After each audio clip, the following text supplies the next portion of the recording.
We got, who had the pool on the lawyers talking more than the preachers?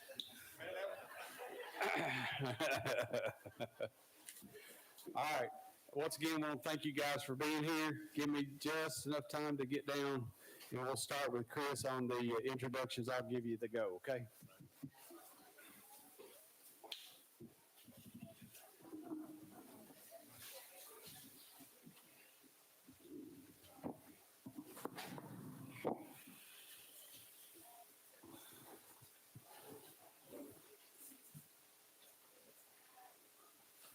Hello, my name is Chris McAllister. My wife Kim and I live in the Prospect community. We have 3 kids. Just tell you a little bit about me. We have 3 kids, 3 grandkids. We are members of Lindsay Lane North Baptist Church in Elkmont. This is the first time I've ever run for an elected position. I am a conservative Republican. I've considered running for the school board in the past, but the timing was just not right in my life with kids and school and sports and everything. After much consideration, my wife and I talked about it. We prayed about it. I feel this is where God is calling me to serve. Thank you. My name is Jim Stewart, and I want to thank everybody for putting this on and us having the ability to get up here and tell you a little bit about ourselves. I am a Christian. I am a conservative. I'm the Republican nominee in District 1. I'm also the incumbent school board member. I have an 11-year-old son in school at Elkton. And I've had the fine opportunity to serve the people of District 1 as their school board member for the last 4 years, and hope I can continue that role. Thank you. Good evening. I'm Neil Berry.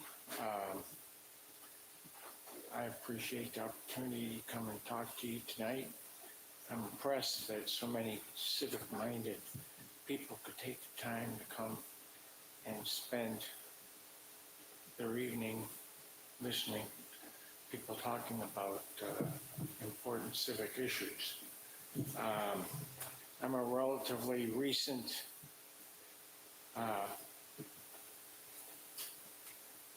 Tennessean.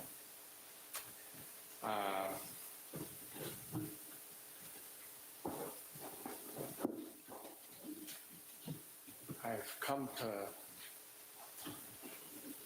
ask me where I'm from. People ask me where I'm from. I've come to tell them I'm a refugee from the People's Republic of Illinois.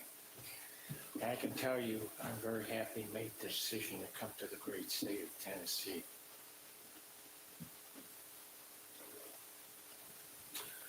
Good evening, everybody. Thank you all for coming and listening to us talk. My name is Derek Rowe. As you can tell from my Alabama accent, I'm not from Tennessee. I'm married. We have 3 sons who are doing very well at the moment. And I'm a veteran British Army helicopter pilot. I've been in aviation for too many years now. And I'm a high school teacher here in the great state of Tennessee. I was a high school teacher in Nashville at McEvock High School for 6 years, and I'm now a high school teacher in Tullahoma City Schools, Tennessee. Thank you. Good evening. Thank you for letting us be here. I'm Scooter Sumner, running for District 4. I was born in Giles County, lived here all my life. Been a servant for the community all my time. Reason I'm interested in running, I have a little 5-year-old fixing to start kindergarten here in Giles County, and I want to try to make the best decisions for our students, not only my daughter, all our students, all our staff, our teachers, and all our taxpayers. Thank you. Hello, I'm Knox Vanderpool, incumbent school board member for District Number 7. I'm the current chairman of the board, and I'm running unopposed, but that doesn't leave me from campaigning or wanting to share the truth and share the promotion and the vision of Giles County school system, which is to take our children to the next level. And over the last 4 years, we have definitely made great strides in those efforts, whether it be through working with our local commission, our municipality here at Pulaski, and raising funds and raising awareness of where additional funds may be, we are doing that. And I would do that for without having children, but I know it is a big, important, necessary step to be a stakeholder in this community. And I have 3 children in our school system, and next year I'll have the joy of taking them to 3 different schools that I attended, and I'm very proud to send my children to school there. And I want to make sure that we keep moving the needle forward. Very good, gentlemen. Thank you all for being here. We'll get started. The same question will be for each of you, and if you'd like me to repeat it when it becomes your turn, I'll be glad to do so. But let's start with this one. Please explain what you understand the duties and authority of the Giles County Board of Education to be, and how you plan to work within that framework to help improve Giles County schools. And Chris, we'll start with you. The duties and authority. Please explain what you understand the duties and authority of the Giles County Board of Education to be, and how you plan to work within that framework to improve Giles County schools. I believe the duties and authority are to, of course, oversee the budget and the process of picking curriculum, and overseeing the school safety, and just the overall. If it seems I'm nervous, I really am. This is very much out of my comfort zone. I'm usually the guy in the back of the room that doesn't say a whole lot. But, it's important that we work together and support our teachers and be a voice for our district and a voice for our teachers. All right. I believe that the duties and authority of the school board contains several different elements. We are tasked with developing and voting on policy. We are tasked with managing our director of schools. In fact, our director of schools is our only employee. Every other employee works for the director, and the director works for the board. The director does not work for any specific member of the board. We act as a whole. We don't always agree, but at the end of the day, I think we can say that we do what we believe is best for the kids. We are also tasked with approving the budget, maybe making additions or subtractions to the budget. We are tasked with approving expenditures, with looking at data and making recommendations to help move our schools forward. We got data the other day that shows that our schools are making progress. So it does require a team effort. Again, we don't always agree, but at the end of the day, I think we all can go home and say that we do what's best for our children. Thank you. Yes, the school board has a specific role under Tennessee school code. Primarily, it's focused on developing a budget. It is also supposed to develop a vision for the district. Prior to coming to Tennessee, I was an attorney. I did a lot of work in school law, public sector. I have skills and experience that I think would be of value to the school board in evaluating proposals that come to them, both from the state level and from constituents. We're supposed to be an advocate for parents and students, and I think it's very important that parents' rights to impact the education of their children be recognized. I certainly want to see anything like we saw in Virginia, with parents raising legitimate questions. They're shut down and forbidden from speaking out. So that's an important factor. I think that this is a difficult time for the school this year. I mean, they've come through a pandemic. The school is disrupted.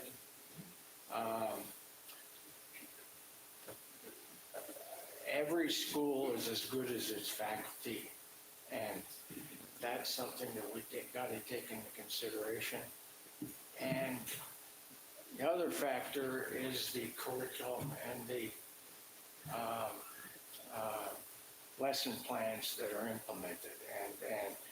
And I think we have to be very cognizant of what is being done in that regard. And for myself, I'm going to read what is being used as the curriculum currently to make sure that it fits what we think our children should be learning. I do have a brochure that I did, and which explains the basic values that I think a school system should have. So those are available. People can look at them, and it summarizes my concerns. Okay, so we've listened now to all of the sort of legal jargon and the roles and responsibilities, and taking all those with respect and as read, the most important thing the school board is charged with is to provide opportunities for our students, for our children. We here are not preparing the world for us. We're preparing it for our children, for the future. One or two of the candidates and incumbents has mentioned students in passing, children in passing. And I believe that that's one of our biggest roles, is to provide the future for our children, provide their dreams, and to work with them, mentor them. As a high school teacher, I work with students that sometimes make me cry, sometimes make me laugh. I've told my students that when I go home, I'm going to cancel my Dish subscription because I get enough entertainment during the day. We've got soap operas, comedy, tragedy, everything like that.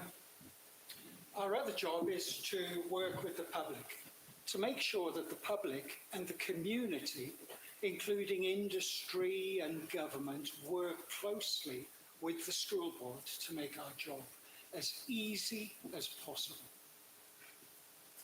Thank you. The duties of a school board member is to carry out and make sure that the policies and procedures are being done to the county school system through the state and federal level. And as Jim has said on the authority, a lot of times we don't all agree on policies and changes. But at the end of the day, we try to do what's best for our children, our teachers, our staff, and our citizens.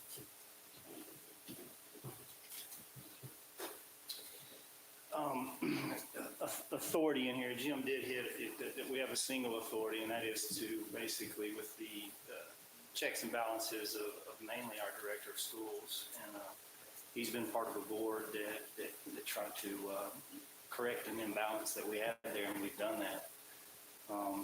Beyond that, and you've heard me use this word before too, it's to promote our school systems.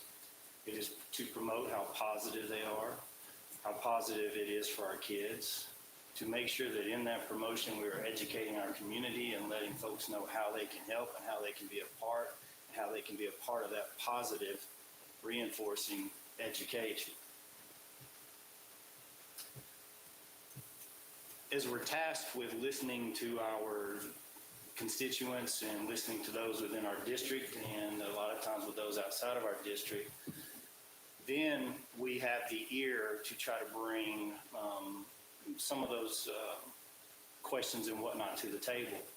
But we do that very mindfully, and we try to do that by working with our director of schools, doing everything in a hierarchy so that we promote policy, that we promote our procedure, and we do this in a way to where when it all dwindles down, it does finally end in students having a positive, encouraging, and successful educational career.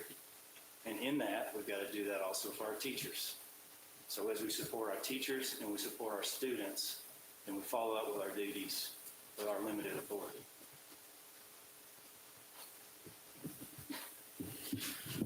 All right, our next question, Mr. Stewart, you'll start with this one. What do you think can be done from the school board's perspective to attract and, maybe more importantly, retain teachers and administrators for Giles County Schools? I think one of the biggest issues is teacher pay. We lose a lot of teachers to other counties and even into Alabama, because Alabama pays a lot more than what Tennessee does, but even to adjoining counties in Tennessee. We'll get a teacher, as a new teacher gets a job here and then moves on somewhere else because they get a better offer. We need to grow our own, I think. We need to support people who want to become teachers in Giles County. We need to try to make that pathway easier for them to become teachers. We need to give them the pay and the benefits commensurate with the job that they do. Being a teacher is hard. I'm a college professor, and I'm really glad I don't teach at the lower level, because it is much harder than what I do. And any teacher that teaches children K through 12, they have a hard job. They not only work during the school day, they work at night, they work in the mornings. They are trying to stay caught up and get everything done so that they can teach what needs to be done and teach what needs to be taught to our children so that they can grow and become successful people. So we really do need to cultivate, I believe, our own teachers, and we need to give them pay raise and better benefits so that we are at least competitive with other counties. Thank you.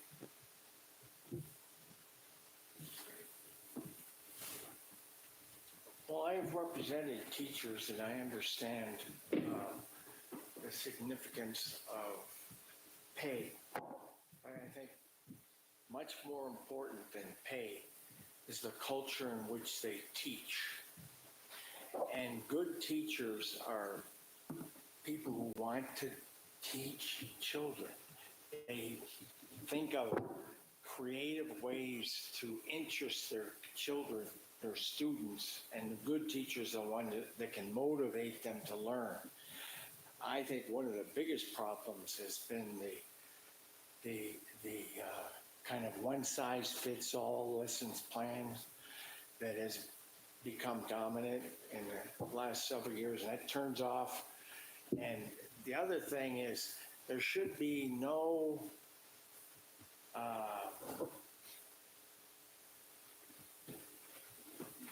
taboos. If you want to learn something, you should be free to inquire and investigate. If you say this is no good, you can't say this is politically incorrect, you can't investigate. That's what shuts down inquiry. And children have to be inquired, and they have to want to investigate. And if you shut that down with these standard, politically incorrect regimens, you shut it off, learning, and that destroys the environment for learning. I believe that pay and benefits are very important, really. And if you want to attract the best teachers, if you want to attract the best employees, you have to really pay better than the next person. It's as simple as that, really. I think more importance should be placed in the education system as a whole, as far as finances are concerned. And I think it's also up to a school system whether or not they want to attract the best teachers, or whether they just want to tick the box and show that they have a school system where children go to school and, come home in the evening, and they graduate and they go on to university.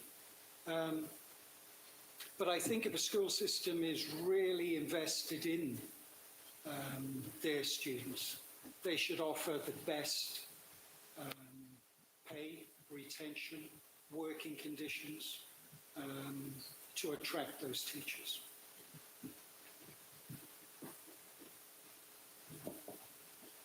I believe the most problem we have with teachers going to other states and other county is the pay. The benefits, they've got benefit package, but what it boils down to is the pay. We was able to approve some raise for our teachers. I know I would like to give them more, but when you're strapped, you can only give so much.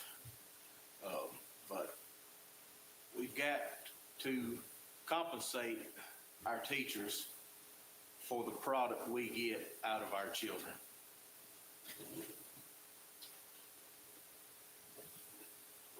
To follow up on that, so when we took over, or when I was elected in 18, in a short amount of time, we worked with the county commission, with the city of Pulaski, to raise our maintenance of effort.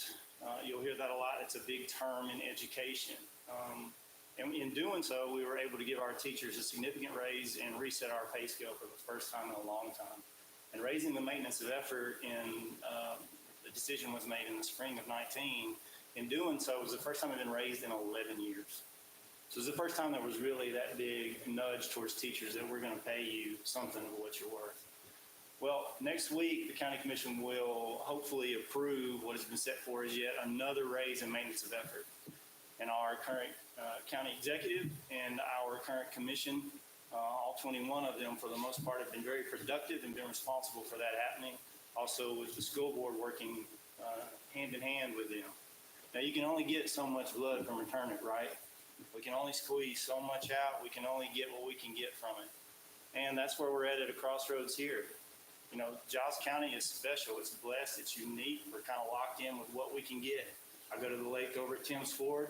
There's a multi-million-dollar home being built or resold or done over and over again. It's easy for them to have 3 brand new schools over there. But what about us? Where's our tax basis? Where are we getting our extra money from? All right, we're trying to dip from the same well. Well hasn't run dry because of how fortunate we are, but we have more money out there. A lot of you are familiar with what I've been pushing and what we've been trying to do in your referendums. Extend this local option tax countywide so the county can control the money, so our students and our teachers and our school system can get more than an extra $200,000, more of $400,000 to $500,000 plus. You want to retain your teachers and you want to say that's what they need. It needs to be teacher pay, so on and so forth. Get decade-long teachers in here. Then where are we going to get the money? You've got to vote to get that done. And it's a tax we're already paying. I know it's very important to retain the teachers that we have. We're not a big district like some of our neighbors. We can't pay what some of these other counties can pay. Our teachers need to know that they have a voice, and if they have the support of the community and the school board. I went to several leadership schools when I was in the military, and one of the main things that they always told you was, if you take care of your people will take care of you. And I think that's something that we really need to focus on.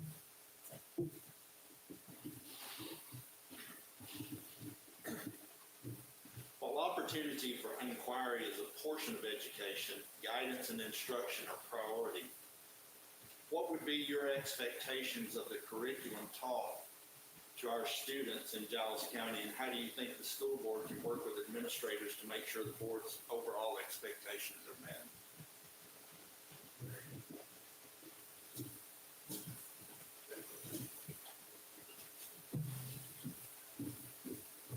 Well, I agree that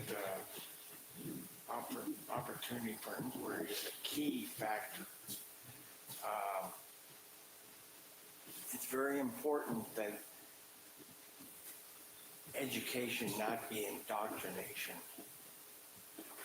but it be a learning experience. And I think the way you do that is you analyze the lesson plans, the textbooks, make sure that they're based on objective reality. They present both sides of the question so people can select things that make more sense. I think the last thing we want to do is to not try to indoctrinate children into belief systems that is either false or makes them suspect the information source. Could you repeat the question? Yes, I will. While opportunity for inquiry is a portion of education, guidance and instruction are priority. With that being said, what are your expectations of the curriculum taught to the students of Giles County, and how do you think the school board can work with administrators to make the board's overall expectations met? Obviously, curriculum is very important to give administration and teachers guidelines of what to teach the students and how to prepare them for the future and to succeed in the future. In running for this position, I've done research, and of course, research is only as good as the Google you look at, really. But if we look at Giles County School District as a whole and compare it across Tennessee and across the United States, we see that really we're just about average and probably a little below average. Now, we have here that the Giles County school system has been given an overall C. This is in the national rankings. Academics has a C+. Teachers have a C+. Clubs and activities have a C-. Administration a C-. Food is C-. C for college prep, C- for health and safety, a B for sport, which is good, and a C- for resources and facilities. It also has a B for diversity. There's been a lot of talk tonight with the other people running for different offices about finances and school facilities and infrastructure and things like that. And a figure was thrown around, 6.4 million, I believe, for all 8 schools. I had to use my calculator on my phone, but that works out to $750,000 per school, which sounds like a lot of money. But then if we break that down further, I've just remodeled my bathroom, and I got a quote from 3 professionals, and the average price was $16,000. My bathroom measures 6 foot by 6 foot. So now let's sort of transpose that onto a school. I think it all boils down to the fact that children need to be taught arithmetic. They need to be taught literacy. They need to be taught history, civics. They need to be taught geography. Believe it or not, when I did your civics test for my citizenship, I had to answer 100 questions. And I challenged my students in school, and they answered about 30% correctly. Thank you. Talking about guidance and the curriculum.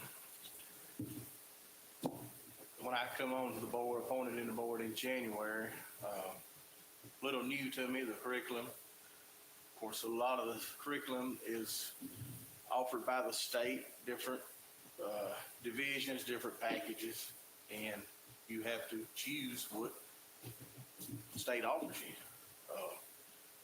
So on the curriculum, I think it needs to be the strongest, not the easiest to learn, but the most strictest to learn, where we can motivate our kids, their brains, and the teachers can get the point over.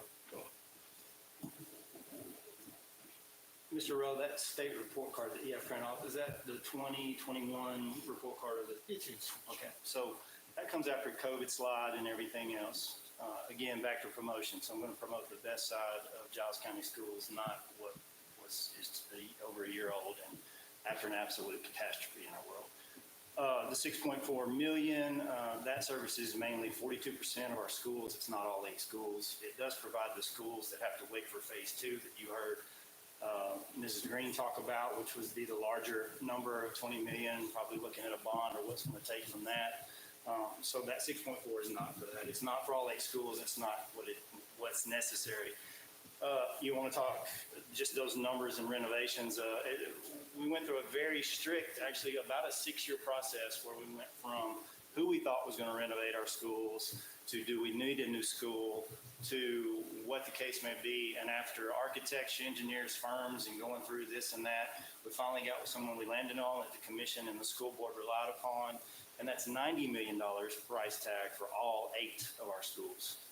So why would we build one high school for $110 million, I think is what we're looking at right now. How do we get our curriculum and whatnot to our administrators and make everybody happy and our teachers learn and grow, our kids learn and grow and through our teachers and do that? The state's kind of helping us do that. They're striking out any of guidances and theory that shouldn't be coming into our schools. Our governor currently helps us do those in a lot of different ways. Working with our administrators, we have done a great job in the current curriculum that we have in ELA. It raises the ceiling. It's called high quality materials, and it allows for the discussion and the interpretation and the roundtable that provides for growth. And I hear it from teachers left and right, principals left and right. When you walk into a classroom of 2nd graders and they cannot stop talking about the lesson at hand or what you're doing. Common Core Math will be going away. Our governor has done that for us. And we adopt that new package next spring. I think we start looking at this spring. And with that, we get back to 1s and 2s and A's and B's and get back to a math that makes sense to all of us. So these things are happening, and we are in a great position for that.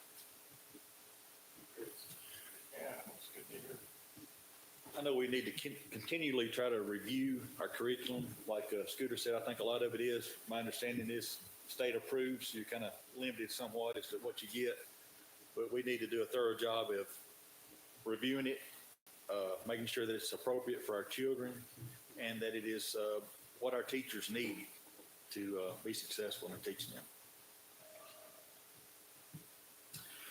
All right.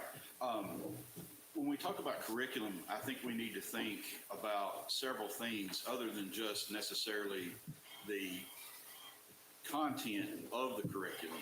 I think we have to look at what it may or may not be exposing our children to. I've always been an advocate of local control of education, and I don't think it's fair to a particular school system that the state gives us 4 pieces of curriculum, says you have to choose one of those. I think we know our students in Giles County. We know what our kids need, and that's what, teachers know what our kids need. So I think that I would continue to be an advocate for local control of education, that we need to provide a curriculum that doesn't teach what public schools shouldn't be teaching. Parents do need to take some responsibility for teaching certain things at home. But when we adopt a curriculum, it needs to be what's best for our children and their future. Not every kid's going to go to college. Some kids are going to go to trade school. Some are going to be get advanced degrees, and some won't ever get a degree. But they still need to work. They still need to support their family, and we need to take some of the things, I think, off of our teachers' plates so that they can teach what needs to be taught instead of having to follow a script. Thank you.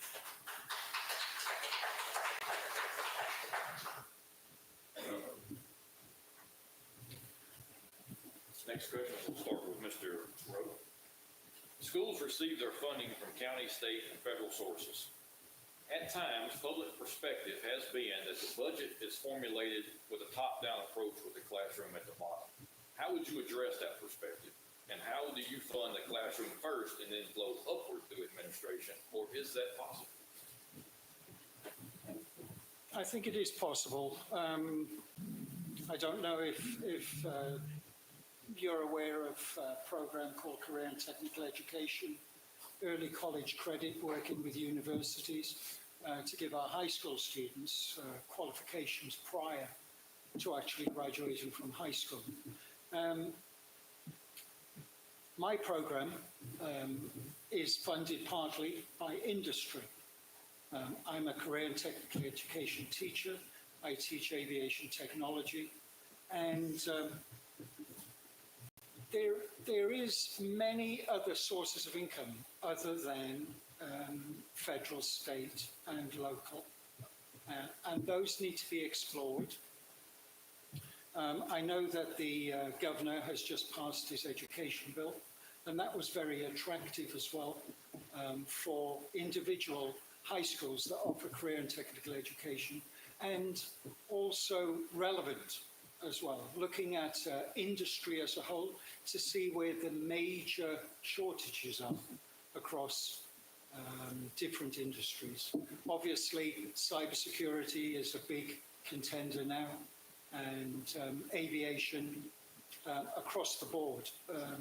So industry is offering some supplemental income to schools to provide funding, partnerships, and I myself now have just been awarded, it doesn't have to be money, I've just been awarded by Southwest Airlines 30 airline seats, which I'm going to turn into a nice surprise for my students. They're going to come back and sit in nice leather armchairs rather than hard desks.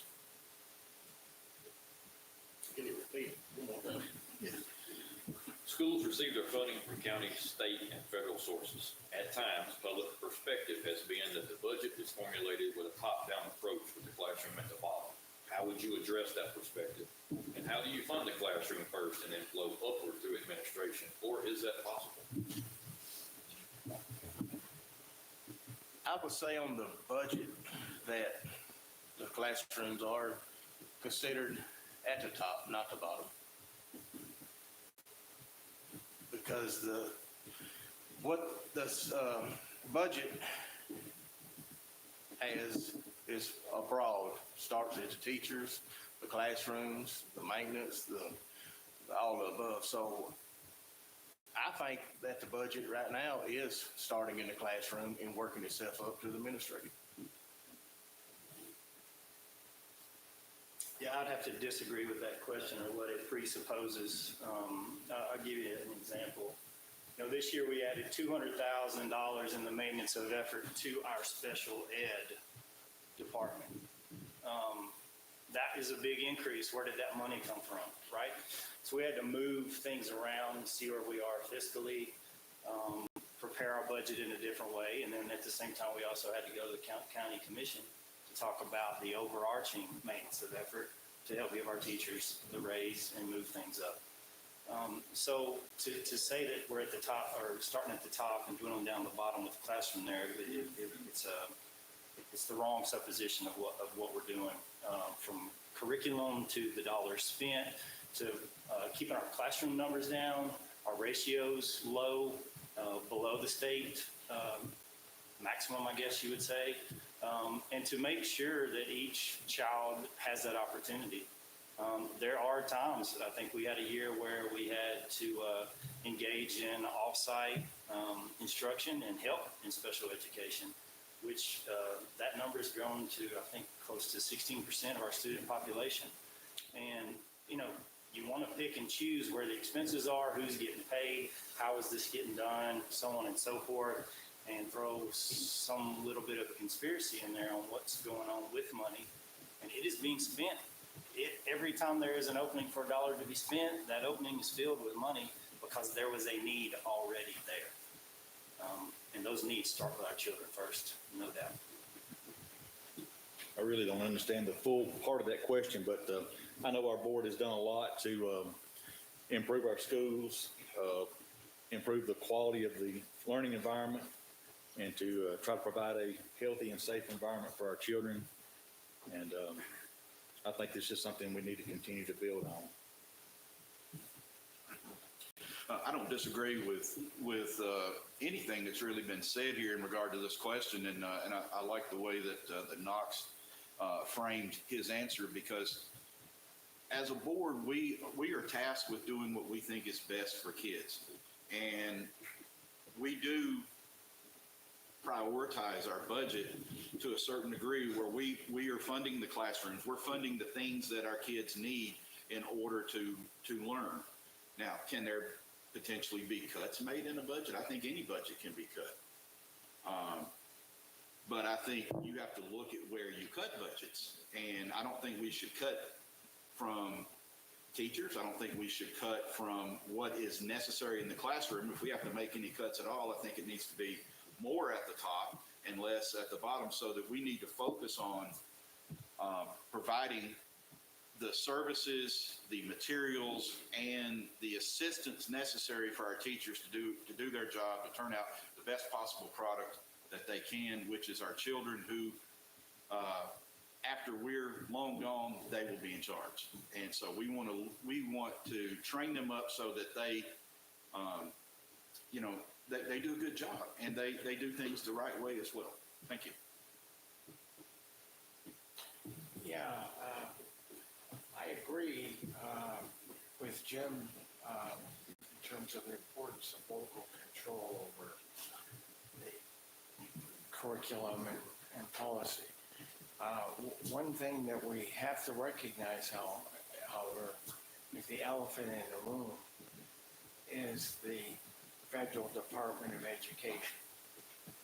They control a lot of money, and they tie the money they give that the school system do certain things that comply with their mandates.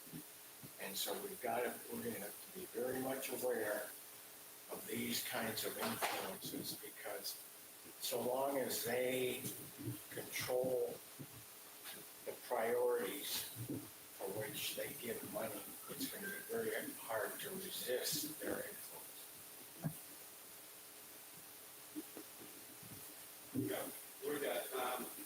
One more question all the way around. So, And I'll make this a very subjective question, make it easy on you. Give you an opportunity to just share, and let's make it a bit hypothetical. If funding was not an issue, what area would you say needs the most improvement in our school system? One more time. If dollars and cents was not an issue, what area would you put priority on? What needs the most attention? Would be the pay to retain our teachers from traveling to other counties, other states, to stay here. Teachers that were raised here, and it's sad they leave, go the next county over, or they go to the next state. We need funding to pay to retain them. I guess we probably most of our answers up here. And in paying the teachers well and having that funding, then we can also do infrastructure issues as well. But paying these teachers to make them competitive, to stay here and to hold them and have that teacher retention that we need, then we can start building legacy type teachers. For all of you who are local and who are from here, tell me where all the Mr. Hamlets have gone. Tell me where all the Abernathys have gone and all that education. Mr. Sutton, he's right there. He's still here, but, lifelong educator. Our kids aren't getting that right now. They're getting transplants that are in for a minute and then gone to the next one. You heard me mention reference to next week. The commission will be voting on raising the maintenance of effort. We'll be voting on the budget that we've set forth. And with that, and if we get that, our year one teacher will be $40 over the state minimum. With that, our year zero teacher, your brand new teacher coming in, with that teacher will be, from what I've been told, $10,000 behind Fayetteville City schools. All your surrounding schools counties, we're gonna be $2,000 to $4,000 behind them. Budget cuts, no tax expansion. Where are we gonna get the money to compete? So if money is not the problem, let's put it to our teacher pay, to have our teacher retention, Because you can have whatever facility you want to be in, if you don't have good quality teachers there, then it's really not going to matter. I agree with Knox and Scooter. If it was, money was not an object, it would be teacher pay. You would obviously retain the awesome teachers that we already have, but you would also attract other teachers. And if money wasn't an object, that would be the thing. Again, I don't disagree with anything that's been said in regard to this question. But, you know, if we want to turn out the best and the brightest, we've got to hire the best and the brightest. And, you know, I hear from a lot of people, well, this is just little old Giles County. Well, little old Giles County has turned out really good people and have done some really great things throughout history. We can still do that. If money was no object, then of course, yes, we will raise our teacher pay. We'll make it so that when a teacher comes here, they stay here, and they start their career here, they end their career here. We have a waiting list of people who want to come teach for us. But in addition to that, we also do have to have better facilities. You know, we need to have safe facilities. We need to have, you know, security would be a major issue. We also need to be providing the proper services, not only in the school system, but in the county as well. I mean, these, you know, county services and school services are not independent of each other. They work off of each other, and they are important to each other. And so, I mean, you know, there's a lot of people that may not necessarily settle in Giles County because things that the county doesn't have. And we want to blame the school system sometimes, but it's not always the school system's fault. Sometimes it's a combination of things. So if money was no object, we need to not only raise the tide of our school system, but you know, a rising tide floats all boats. So we need to put money towards community involvement, parental involvement, as well as improving our county infrastructure and potential jobs and even increased wages in the county. Thank you.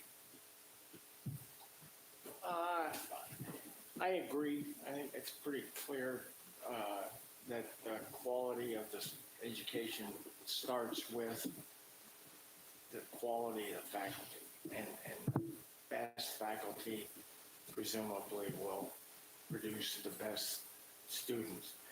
I think one thing we could consider is emphasizing the assets of Giles County. It's a beautiful county. I think instead, you know, just talking about pay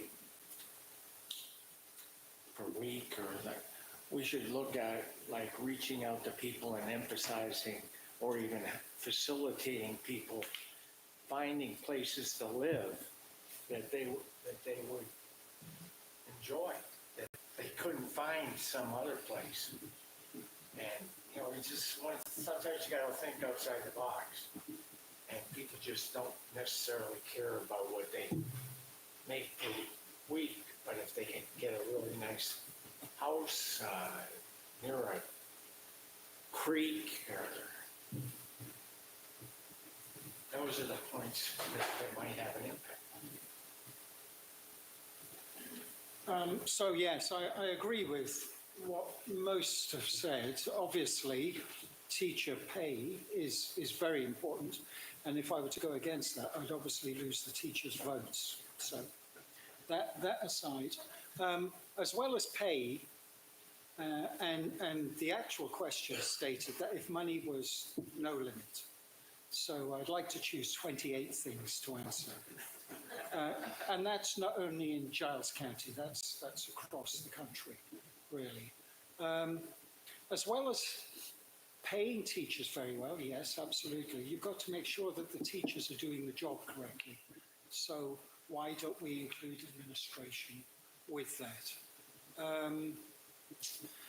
Infrastructure was talked about. It's always nice for a student to come into a nice, comfortable, new classroom. Show the students that we're committed to them, yes? And first impressions really count for a million things. But I agree with everybody else. Teacher pay is high on the list of priorities. All right, that wraps up the questions. We'll start with Chris. Everybody will have 1 minute to wrap it up. All right. Go right ahead. Well, I'm sorry that I let my nerves get the best of me. I'd much rather be down the hall cleaning the bathrooms than I had to be on this stage right now.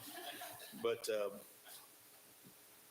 when I first got started in this process of running for school board, I sat down with the administration at Elton School. The first thing they told me is they felt they had no voice and no representation. And I'm running to change that. I will be a positive voice for Elton and for District 1, and I will work with all of the board members to try to do the best job that we can for our community. Thank you. All right. I spent the last 4 years on the board, and my phone number has always been available. My email's always been available. I have been responsive to anybody that reached out and had a question. I've attended my son's events at school. I've attended other events at the school. I've attended events at different schools. And the one thing that I can say is that I've always been responsive to anybody. It doesn't matter if you're from my district or not. Even though I would be voted in from District 1, I represent the whole county. Now, with that being said, I'm partial to the district where I would be elected from. My son goes to that school, and I want to see the best. I'd like to see it become the best school in the elementary school, K through 8 school in the county. So I would appreciate your vote on August 4th.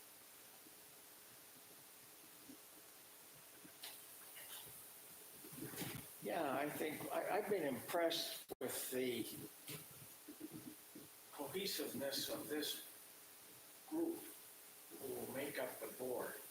And I think that after the election, we ought to all think of ways that we can reinforce each other and make the board a more cohesive force to advance the interests of teachers, students, and the residents we serve.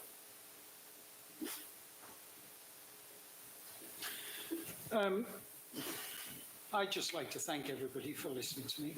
It is very nerve-wracking up here, by the way.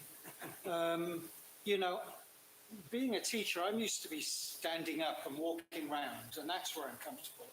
I'm not comfortable sitting here speaking into a microphone.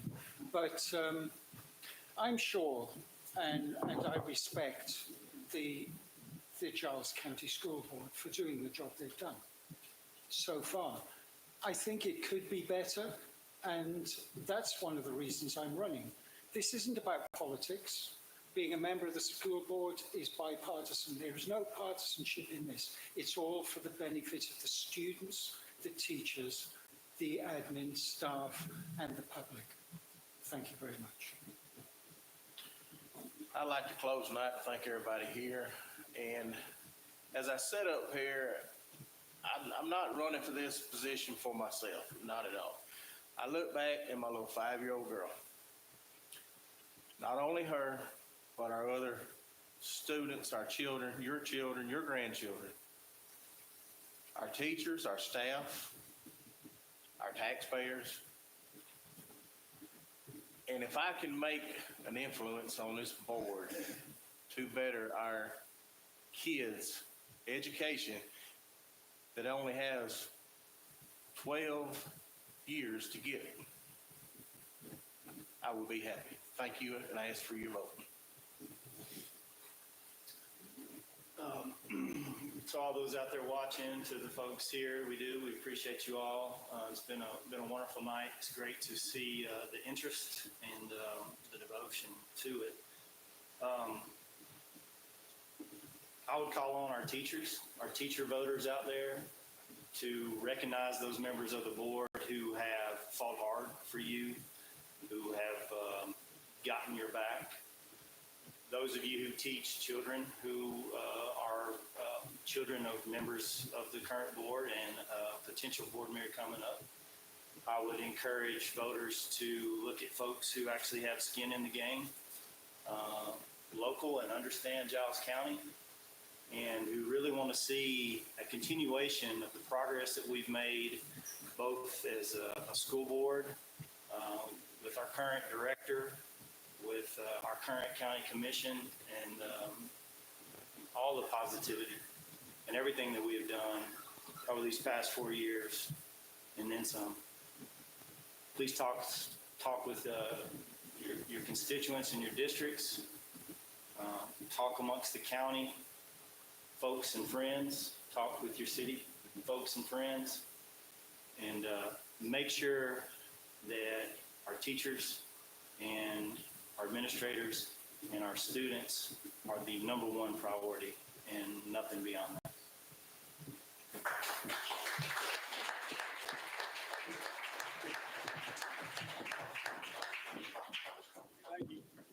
Thank you, guys. Thank you, everybody.